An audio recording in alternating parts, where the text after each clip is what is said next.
Welcome to Pierpoint Perspectives, the securities finance podcast delivering commentary from the best, brightest and most innovative people in the world of securities lending, repo, collateral management and related areas. Pierpoint Perspectives is brought to you by the consulting team at Pierpoint Financial. So now, over to your hosts. Hello and welcome to episode 11 of Pierpoint Perspectives. I'm your host, Roy Zimmerhansl, and practice lead at Pierpoint. Today's episode comes on the heels of the recent release of the first of 3 white papers we're writing, and they focus on the evolution of the operational infrastructure of securities finance. The series is called A Journey Through Time, and the first paper is entitled Building on the Past. My guest today works at EquiLend, who have kindly provided support for the white paper series. EquiLend, of course, has always been at the forefront of the industry drive towards standardization and process simplification. And we found that our thoughts were very much aligned with the EquiLend thinking and their product development both today and in the future. Now, my guest has worked at market leaders for his entire career, having started at Salomon Brothers and Tiger Management in various treasury-related roles. From Tiger, he moved to Goldman Sachs, where he spent almost 20 years on the securities lending desk in New York, where he was a member of the supply and pricing teams, having previously managed the securities lending product development team. He's now an associate director with the EquiLend client relationship management team, and he's primarily focused on client engagement on new products. So frankly, he's perfectly suited to be discussing this journey with us today. Let me introduce Gary Klahr. Gary, thanks very much for joining me today. Thank you, and thank you for having me. Gary, can you maybe give us a bit of a thought from EquiLend in terms of why this paper was important for you guys to get behind and support? As a firm, EquiLend has always sought to drive industry towards standardization and to simplify processes from trade entry throughout a trade lifecycle. Having said that, regulatory initiatives and the persistence of daily breaks warrants a look at optimizing efficiency in the way post-trade is processed. This first paper takes a deep look at the way things were done historically and some of the difficulties in modernizing an industry such as securities lending. In the past, increased headcount seemed to be the answer to solve for problems, throwing bodies at a problem rather than investing in a standardized technical solution. As we'll see in the next paper in the series, simply adding post-trade resources is no longer sufficient. Thanks. So I guess you've touched on several really critical issues there. So let's take it sort of step by step. I guess the first part was, the paper addresses this really and really looks into it, but you've got practical experience of it as do I. So let's talk about how it used to be. In the old days, my job at running a business was to generate as much money as I could. And if that meant that my ops team had to hire a bunch of people, well, that was just the cost of doing business. And we had a ratio of how much revenue versus cost. And as long as I exceeded that, I could do as many trades as I wanted and someone else would clean up my mess. What are your thoughts? Does that reflect your own kind of experiences? Maybe not as starkly as that, but is that ring familiar? Yes, it does ring true. It has always been in the securities lending industry where if there are resources to be put into play, those resources really went towards front office initiatives, generating returns for the desk. And there was always a view that, we'll book the trade and, someone will figure out what the issues are down the road. That led to an incredibly inefficient process over the time. If you think about some of the examples of that, if a trader were to negotiate rate changes, they would, and one side were to put in their, fat finger their rate change. That would come through to their operations team. Their operations team would see it the next day. So you've already had a day of an inaccurate accrual. Then they would spend time to, they'd have to find it. They'd have to see who could resolve it. They would flag the front office. The front office then would have to look at their chats or remember something they did the prior day. And rather than actually having an automated process that could perhaps pick that up further upstream. Adding bodies just seemed to be the way that firms operated. It was deemed to be a little quicker, but in reality, those costs are now coming back to really they're coming to be under scrutiny for desks. Yeah, I guess, and again, in my career, I've seen downsizing, right sizing, smart sizing, and all of that is really about a focus on cost and almost by accident a little bit of risk historically. Now risk is kind of the other side of that. So what you're talking about is an environment of saying, get the revenue in. Let's worry about fixing it later, and we'll get some people in. We won't have to worry about it. They'll kind of sort it out. So then we get into the early part of this century, and really EquiLend and Pierpoint start off and start bringing some automation. So we see kind of an improvement to the operating environment and really setting the scenes. And maybe you can talk a little bit about, you touched on it briefly in your introduction, but EquiLend's sort of purpose and mission in terms of standardization and products. And because that was the next phase, right. Really. I mean, EquiLend has always been at the forefront of standardization. Since its creation, it's synonymous with standardization. EquiLend creates tools to standardize post-trade services within each firm's own work stream. EquiLend has created, trading tools with auto-borrow and next-gen trading. Our next step, would be to create technical efficiencies in what I'll call lifecycle management. I mean, if you go back 20 years, counterparts to a trade communicated by phone, where they exchanged large trade lists. Each counterpart connection required a separate technology build because there was no standardization. And so if you communicated with 20 different counterparts, you had have your technology team create 20 different file transfer protocols. And you'd consolidate your needs as a broker, send them off to lender one. Lender one would respond. It would be a timely process until they responded. And then you'd recompile and see what you needed and send it off to lender two. And so it could take hours to have those communications with all of your counterparties. Current technology allows for EquiLend clients to use their NGT process, and these things are done within minutes. There is no standardization file required for each build. Now it's just connecting up to EquiLend. NGT freed headcount.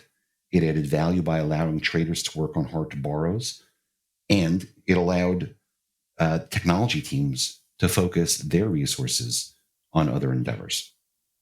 Yeah, it's kind of moving that mindset away from I'll deal with everything to I'll deal with the exceptions that really are hard or can't be automated, right? That's correct. The post-trade does a great job of flagging items that need to be reconciled. And keep in mind, the post-trade services today are all geared upon trade gets booked, we'll figure it out at some point in time, and they get fixed often in the following days.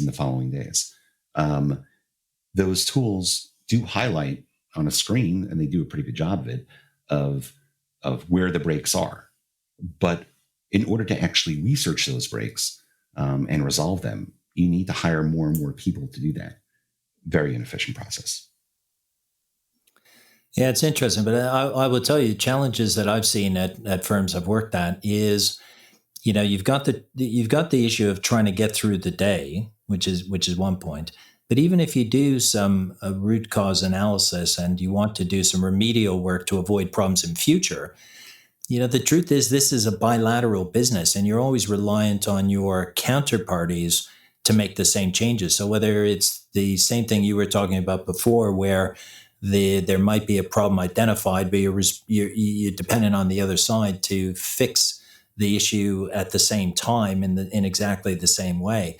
That's always presented a challenge. And so often I've seen situations where we've tried to make forward moving steps, but because the counterparty has their own firm priorities, it doesn't get to that same level of focus there. And I've always seen that as one kind of roadblock. And I'm wondering whether SFTR has been important in terms of getting the market mindset to change, to say, right, we really do need to collaborate and we do need to fix this together, because you know what, we kind of have to now. I would agree with that. I believe that SFTR has set a new level of standardization within regulatory reporting and with managing post-trade results. Building on that level of standardization, EquiLend will unveil a revolutionary new product which will manage the matching process better than any product in the marketplace. It'll bring standardization and collaboration to a level not seen before with trade lifecycle management. The product will eliminate mismatches in a lifecycle event pre-trade through settlement. It will reduce post-trade breaks and result in matched SFTR records and prepares files for CSTR compliance. Regulatory preparedness is a huge drive towards standardization. You need to have clean files, or you should have clean files for SFTR. And when CSTR goes live, there'll be penalties for fails.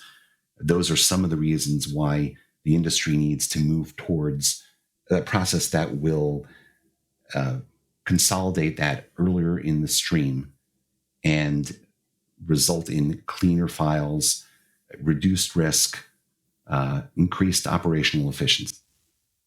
Yeah, I worked for one firm where they said, Roy, one of the reasons you have to come join us is because our process in resolving problems is better than anyone else's. We have a better reconciliation process than anyone else. I'm like, oh, that's fantastic. Show it to me.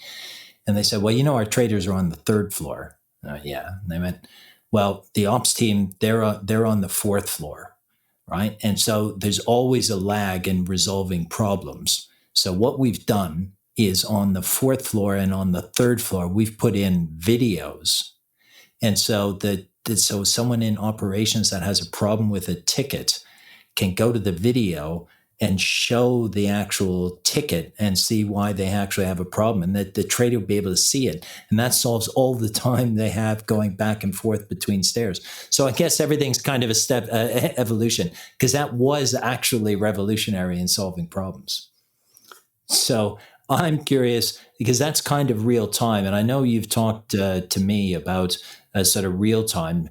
I've been skeptical about real-time improvements in the past, and each time I've been skeptical, I've been proven wrong. So I think I'll be wrong about it again. I quite like the idea now of things that speed it up, as you're saying, pre-trade, trade, and post-trade, kind of compressing the time to identifying issues. Is that really the focus that you have and that your customers are driving? Customers are really focused on maintaining and managing costs, and they view the lack of ability to have trades booked seamlessly upfront as a big cost, right? You need to hire an organization to fix that. If you were building a securities lending business from scratch, you certainly wouldn't build it in the way it is built today, where trades get entered and then they get fixed the next day. You would want them to be entered correctly right up front.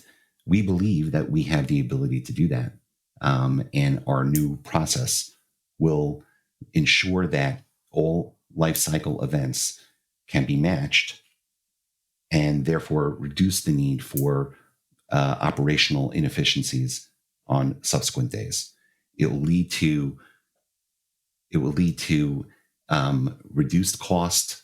It'll lead to regulatory compliance, and it will lead to risk mitigation, because your books and records will be accurate.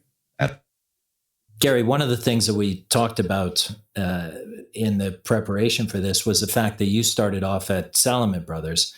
And that reminded me, just while you were talking there, that to me, economics is often the driver for the decisions we make in the business. And there's two sides to it. I'll come back in the second one in a little while. But the first one, we got a new ops head who was ex-Salomon Brothers. And he came into our firm, and it was a bond trading organization. That's where they made most of their money.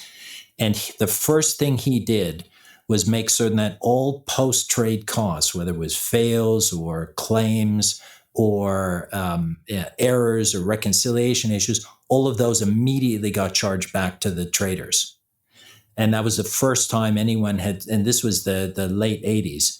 So that was the first time I'd ever heard about people charging all of the costs to the trader. And since it came out of that trader's P&L, and therefore their bonus they got paid off of, the fail issues got resolved quickly. We had hardly any claims after that. There were no mismatches on trades because they made certain they got them all booked correctly. And so it was the economic incentive of the full life cycle cost of that transaction being important to the firm. And I guess that's where we are again today, right? To a certain degree, yeah. I mean, you always want to incent the best behavior. You do that by identifying costs and pushing them through towards desks. You know, the standardization process will move all of our processes right up to the front of the queue. I don't think it's so much about allocating costs out to traders. I think it's eliminating those costs. So, Gary, look, a big part of what we've been talking about in this standardization is really kind of being forced on the industry with SFTR. So do you think that that's kind of helped change the market mindset in terms of collaboration? And do you think that that then gives us a great springboard for further automation, further standardization, and sort of acceptance that more efficiency is really the only way forward? I agree. I think it does. SFTR has set a new level of standardization within regulatory reporting and with managing post-trade results. The industry needed to come together and has. Now, having said that, there's always room for improvement. SFTR files that are being reported are not always reconciled and clean. And we believe there's room for standardization to move that process forward and clean up those files. Similarly, CSDR is, coming at some point, and we'll need to have an answer for the fail side of the business. Standardization certainly could help regulatory preparedness. I would say that's one of the main focuses. We should not be waiting anymore to get that in line. Standardization, as I mentioned before, certainly helps with risk mitigation by ensuring your accruals are always accurate, and will help with operational inefficiencies, which will help to manage how operations teams spend their time rather than spending all their time researching and resolving issues. They can add value in other ways. Yeah, because I guess if we don't change the paradigm we're in today, we'll be having the same conversation 5 years from now, 10 years from now, right? Something has to change to improve it, right? And that might be self-generated. It'd be nice to see if the industry would do that, or it can be externally forced by regulation. And so I see SFTR as an opportunity here, not a burden in that sense. I agree. It's a way to move the business forward. Yeah, so we look at standardization as something that, because there's two parties that have to agree to common processes, it is possible that one party is forward-looking and sort of takes the action to implement all the tools that are available to them, while others are struggling with other priorities maybe.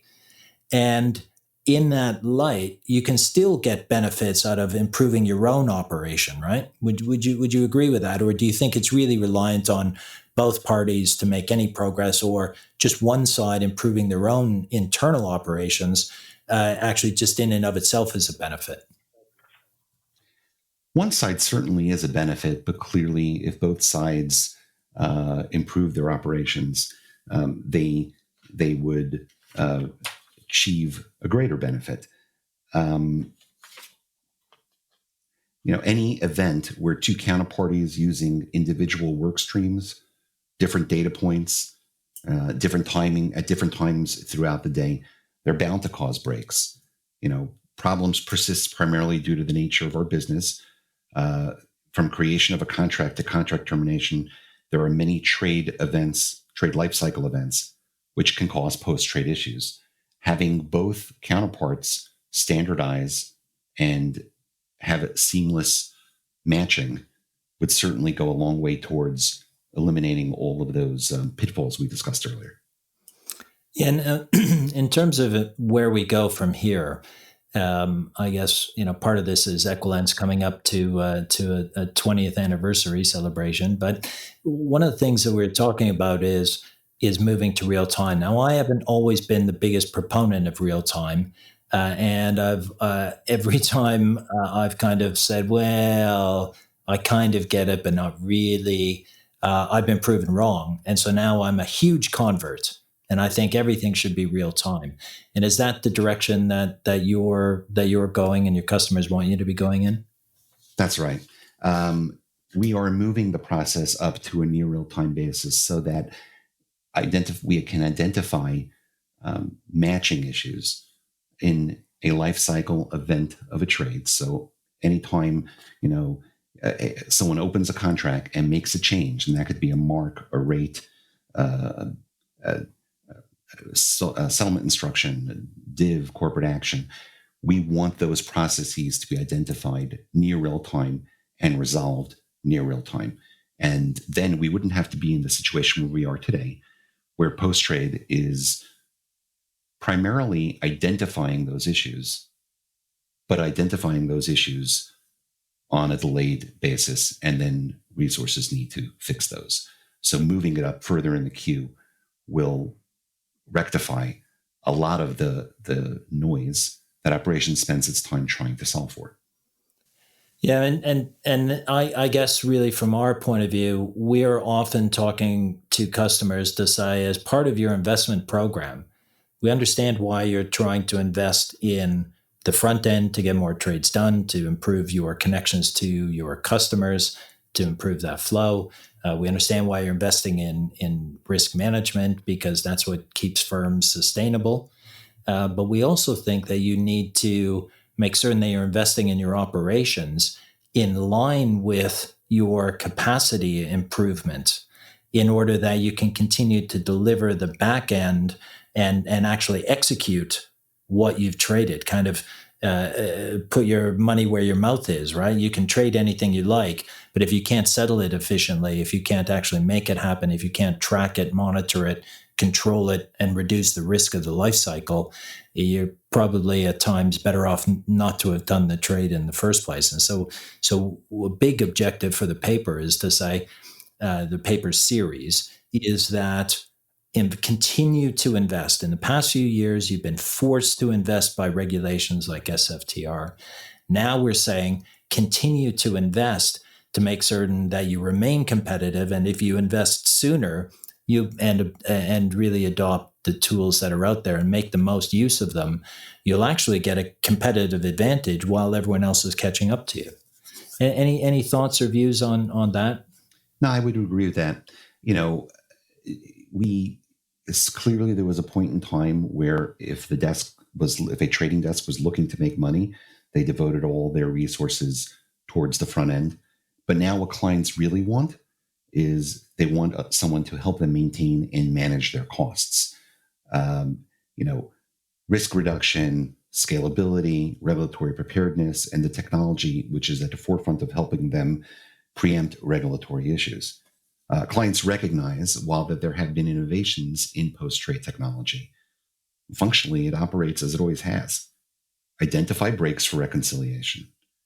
Clients are looking for a revolution in post-trade technology, an environment where breaks do not materially exist as they have been corrected already upstream.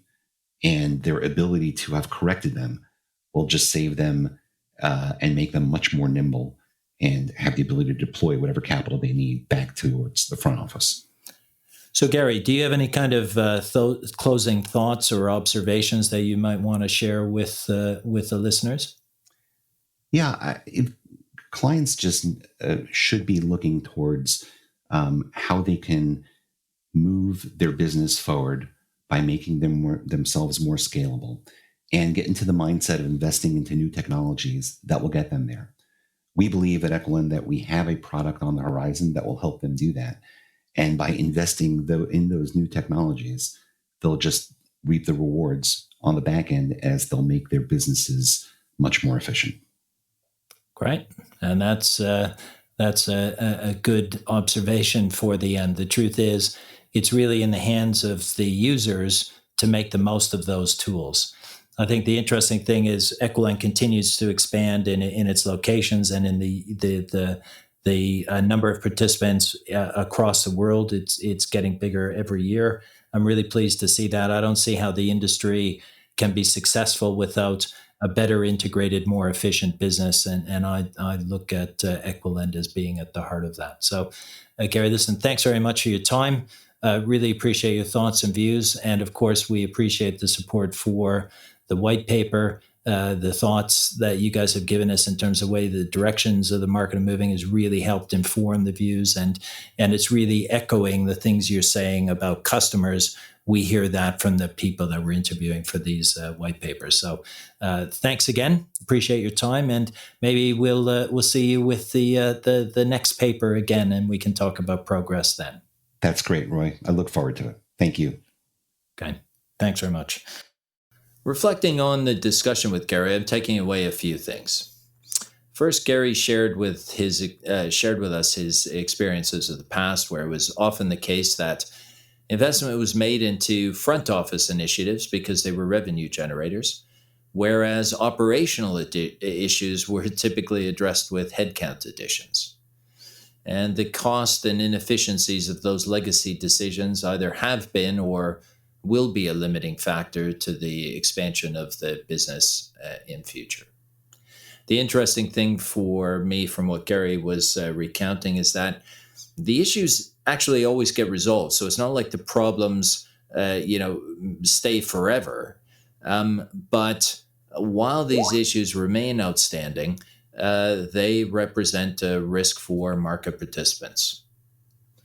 So the goal has to be either avoid the problems in the first instance through automated execution, for example, or compressing the time for identification and resolution of discrepancies. And finally, Gary left us with a bit of a teaser on coming developments at EquiLend, seemingly including not only a broader product suite, but also a drive for real-time products.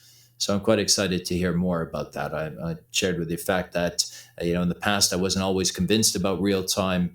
Now you might count me as its biggest supporter because I was wrong. And real-time is where it's at. In any case, in addition to working on the real-time products, look, EquiLend has really been boosting their editorial output, and I'll include a link in the show notes to the Insight page where you can find a series of articles that I really consider to be must-read items. For the next episode, we're going to do part 2 of What Do Borrowers Want from Lenders, and I'll be joined by my Pierpoint colleagues for that episode. We want to provide you with topics you want to hear about. So if you have subjects you want us to add to our list or guests you want us to invite to the show, send them through to us. Our contact details are always in the show notes. If you want to hear more from us, please subscribe to the podcast and tell your friends. You can find us at www.pierpoint.info. LinkedIn and Facebook as Pierpoint Financial Consulting, and we're quite busy on LinkedIn particularly, and on Twitter at Pierpoint FC. And again, all the links will be in the show description. I'm Roy Zimmerhansl. This is Pierpoint Perspectives, the art of securities finance, and I look forward to catching you next time.